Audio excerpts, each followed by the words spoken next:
This is a very materialistic world. Yeah, I isn't know. it? So, should spirituality be given priority? What I'm trying to ask is, सांसारिक जबाबदाऱ्या आधी का अध्यात्म आधी? Because एकीकडे असीम आनंद ज्याला आपण म्हणतो आहे आणि दुसरीकडे पैसा आहे आणि दोन्ही महत्वाचं आहे. सो कसं बॅलन्स करायचं? Our life is spread over, say, about 100 years. या The first 25 years are to be spent for preparing yourself to face the realities of life. म्हणजे ब्रह्मचर्य आश्रम, गृहस्थ, वानप्रस्थ आणि ते खूप प्रॅक्टिकल डिव्हिजन आहे ती. बरं. हे पहिल्या फेजमध्ये तुम्ही सगळं जगण्याशी संबंधित जे अगदी फंडामेंटल प्रिन्सिपल्स आहेत ते सगळे आत्मसात करणं. म्हणून आपल्याकडे गुरुकुल पद्धत होती हो. की गुरु काहीतरी शिकवणार विद्यार्थ्यांना, विद्यार्थी ते शिकणार.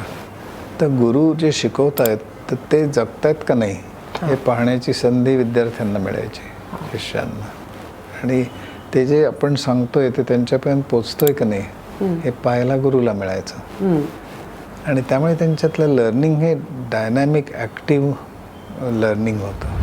And that second phase you live to its potential, enjoy life, but having got the best base of proper deeper understanding of the realities of life and how to rise up to that expectations during the first phase of life. Then you go through the experiences. Then whatever experience you have gone through, in the third phase you are supposed to derive conclusions.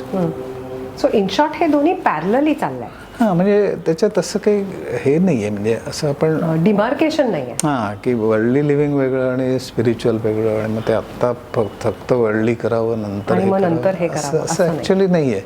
आणि fourth stage की जे आपण नाकारतो किंवा दुर्लक्ष करतो, पण प्रत्यक्षात ती नाकारण्यासारखी नाही, ती रियालिटी ऑफ लाईफ आहे. जायचंच आहे इथून, ते सगळं आवरून गेलेलं बरं ना. तर ते आवरणं जे आहे ते थर्ड फेजमध्ये होतं. सगळ्या डिस्चार्ज केल्या ड्युटीज, तुम्ही डिस्ट्रीब्यूट केलं, डेलिगेट केलं आणि नंतर you are ready to go.